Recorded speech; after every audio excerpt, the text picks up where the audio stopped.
നമസ്കാരം. പ്രധാന വാർത്തകളിലേക്ക് സ്വാഗതം. പാലക്കാട് ഉപതെരഞ്ഞെടുപ്പിന്റെ ഭാഗമായി സിറാജ്, സുപ്രഭാതം പത്രങ്ങളിൽ സരിൻ തരംഗമെന്ന തലക്കെട്ടിൽ LDF നൽകിയ പരസ്യത്തിനെതിരെ പ്രതിപക്ഷ നേതാവ് VD സതീശൻ രംഗത്ത്.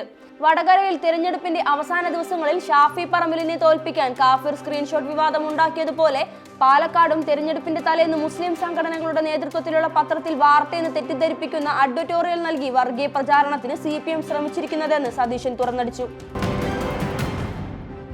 സുപ്രഭാതം ദിനപത്രത്തിലെ ഇടതു സ്വതന്ത്ര സ്ഥാനാർത്ഥിയായ P സരീനുമായി ബന്ധപ്പെട്ട പരസ്യത്തെ തള്ളി സമസ്ത നേതൃത്വം. ഏതെങ്കിലും മുന്നണിയെയോ പാർട്ടിയെയോ വോട്ട് ചെയ്ത് വിജയിപ്പിക്കണമെന്ന് അഭ്യർത്ഥിക്കുന്ന പാരമ്പര്യം സമസ്തക്കില്ലെന്ന് സമസ്ത നേതാക്കൾ പറഞ്ഞു.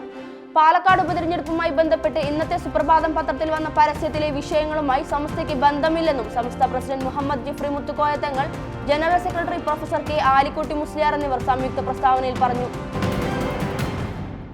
തോട്ടപ്പള്ളി സ്പിൽവേയിൽ കരിമണൽ നീക്കത്തിൽ പരാതിയുണ്ടെങ്കിൽ ബന്ധപ്പെട്ട വകുപ്പ് സെക്രട്ടറിക്ക് പരിശോധിക്കാമെന്ന് ഹൈക്കോടതി.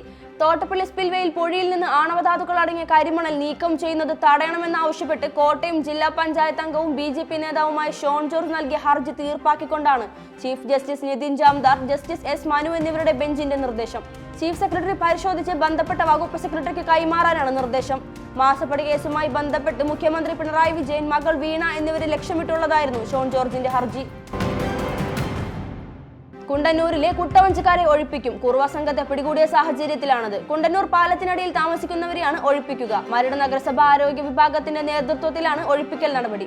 താമസക്കാർക്ക് സ്വമേധയാ ഒഴിഞ്ഞു പോകാൻ 2 ദിവസത്തെ സമയം അനുവദിച്ചിട്ടുണ്ട്. വ്യാഴാഴ്ച 5-ന് മുൻപാണ് ഒഴിയേണ്ടത്. ഒരു നാട് മുഴുവൻ ഒലിച്ചുപോയി എന്ന് പറയരുതെന്നും ഒരു പഞ്ചായത്തിലെ 3 വാർഡ് മാത്രമാണെന്നും BJP നേതാവ് V മുരളീധരൻ. വികാരം ഉൾക്കൊള്ളണമെന്നും അത് സംസ്ഥാന സർക്കാരിനും ബോധ്യം വേണമെന്നും അദ്ദേഹം കൂട്ടിച്ചേർത്തു. വയനാടിന് ആവശ്യമായ കേന്ദ്ര സഹായം ലഭിക്കാത്തതിൽ പ്രതിഷേധം തുടരുന്നതിനിടെയാണ് മുൻ കേന്ദ്രമന്ത്രി കൂടിയായ മുരളീധരന്റെ ആക്ഷേപവാക്കുകൾ. 5 കോടി രൂപയുടെ കണക്കിൽപ്പെടാത്ത പണവുമായി BJP ദേശീയ ജനറൽ സെക്രട്ടറി പിടിയിൽ. മഹാരാഷ്ട്രയിൽ നിന്നുള്ള നേതാവായ വിനോദ് താവ്ഡെയാണ് മുംബൈ വരാറിലെ ഒരു ഹോട്ടലിൽ നിന്ന് ബഹുജൻ വികാസ് അഘാഡി പ്രവർത്തകർ പിടികൂടിയത്. മഹാരാഷ്ട്ര തെരഞ്ഞെടുപ്പിന് മണിക്കൂറുകൾ മാത്രം ബാക്കി നിൽക്കെയാണ് സംഭവം.